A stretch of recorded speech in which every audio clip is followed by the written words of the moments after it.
So I'm Pippa and I'm the founder of the Sisterhood network, and today I'm just going to tell you a really honest account of where I got to where I am now. I was going to sugarcoat it a little bit, and then I had a really amazing weekend in Bristol, which we'll come on to tell you about, when I thought, you know what, I'm just going to be really honest and tell you the hard and the great and the funny and hilarious stuff, so strap in. So, as I grew up, I wanted to be a lot of things. I wanted to be a lawyer, a doctor, a writer. I think at one point I wanted to be a physicist, and then I realised what that was and was like, oh, that's so boring. But there's been a lot of things, but the one thing that I have always wanted to be is a Spice Girl. So, I will just give you a rundown. You're about to see some of the most embarrassing photos anyone's ever seen that I wanted to bury away, but decided that I'm really trying to push myself to go and break all these embarrassment barriers. So, this was me when I was 5. This one here is me, and I've been trying to bury this photo for as long as I can remember. But, but the reason why I wanted to be a Spice Girl is because they were the Spice Girls. They were really fun, they were best friends, and I didn't really have that kind of bond that they had. I've known these two girls since I was born, actually, and the top one, I went to her wedding last year, and we're all still really close. And what I really learned from them was just the fact that I never have to be alone if I have my girls around me. But when I moved, I lost them. However, as it happens through school and university, I found other Spice Girls. So this is me at 13, which is... This is my best friend in the corner, like laughing so hard. Very distracting. This is me at 15 with my other Spice Girl gang. And at 19, probably the most embarrassing photo I can ever think of.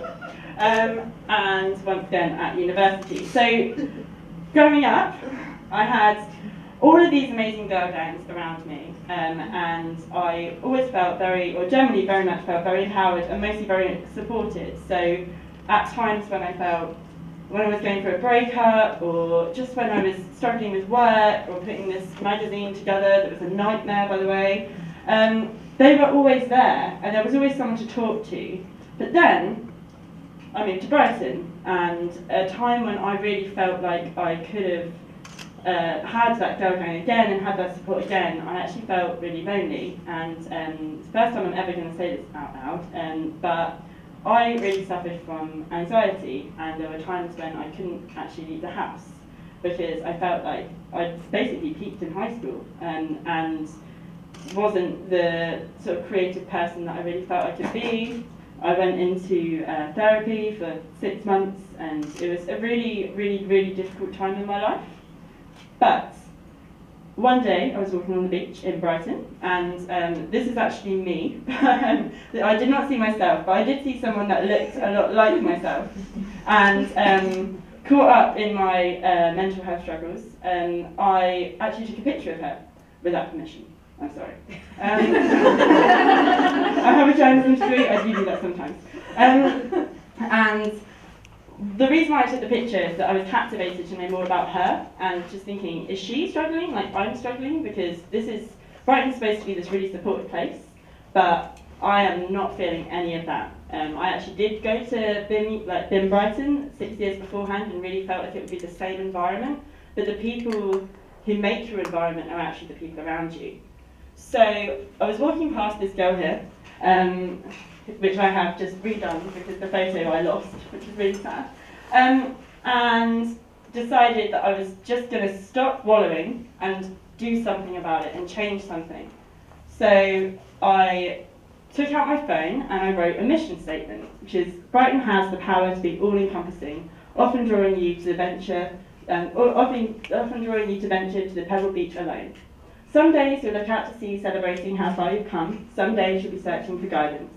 In that sea-gazing moment of establishing what's lost and found, let someone else be your clarity, your champagne glass, or your shoulder to cry on. Let Brighton Girl be your guide. So the idea for Brighton Girl was that it would be a magazine, because that is my background. I love magazines. I've actually made 6 magazines in the past, and this was my 6th. So I thought, right, I'm going to put my skills together and draw people together through a magazine. And that went on. I pretended that I was running this huge magazine on my own for about 5 months. And one day decided that I wanted to meet the people that I was writing to, because on social media people were saying, hey, this is really interesting, this is really cool. And I thought, right, I just want to meet you. So I organised a meetup and planned for one of my very good friends, Charlotte, to come along. I think I might have blackmailed her. You must come or I'll tell everyone your secret. And to my surprise, these girls turned up. These are girls I had really never met before, had absolutely no idea who they were, and they turned up because that mission statement that I've written and the words I've written really resonated with them. And they've also found us on meetup.com, which, by the way, is a very amazing and powerful tool if you haven't used it before, which I think most of you have because we're here. So this was one of the most life-changing and incredible moments of my life, because I went along thinking, right, I'm going to quiz them on what content I should write, and suddenly completely changed the form of what is now the business. So Brighton Girl went on, more girls came, and before I knew it, one magazine writer turned into now 50 magazine writers, and we're the 3rd most read online magazine in Brighton. Because what's incredible about what we're doing is actually these girls are writing, they've really got a voice, so they're sharing what they want to get out there. We don't have much editorial control. If someone comes to us, I don't think we've ever turned down any piece of content, because every girl has a voice and this is a platform that we're providing for them. But the really most important thing is that I really believe that our readership is strong, because everybody knows a girl that's written on Brighton Girl. And then another dark thing in my life happened, where I actually went through a really horrible breakup. And at a time when I really felt like my entire world was falling apart, the opposite happened and my whole world came back together, because this whole meetup that I created, well, they became my new girl gang. So at that time we had 250 Brighton girls, and what was happening is that one day I sat down and we were at a drinks and said, oh, my relationship's falling apart, and they were like, okay, right, here's what you're going to do. And suddenly these girls that I didn't know a couple of months beforehand were texting me every single day, helping me. One of the girls helped me find the flat that we live in, and it's like this thing that I should have been dragged down by, I've become the new version of myself, and they've actually been very, very monumental in me becoming a much more powerful person. So the girl that Alice was mentioning before that said she wasn't very interesting, well, I actually think I am quite interesting now, because a lot of these, well, yeah, because the girls have made me realise it and given me the power to do it. But the kind of more interesting part of this story comes with, so these are the lovely girls that are completely changing my life. So before I knew it, Brighton Girl was more successful than I could have ever imagined. And one day, two of the Brighton girls, within the space of about 12 hours, called me up and said, Pippa, I'm moving to Edinburgh. The other one was saying, I'm moving to Berlin, but we don't want to leave it behind, so can we take it with us? And before I knew it, the Brighton Girl became a much, much bigger thing. And this also then led me to leave a full-time job and to just take the plunge to give Brighton Girl to more city girls around the world. This was taken last weekend in Bristol, because last weekend we actually set up our next network, which is Bristol Girl. And what I realised during Bristol Girl was that there's a lot of nerves that come from running a business. It's not all fun, it's actually a really, really difficult thing to do, and it does still cause a lot of anxiety and a lot of fear.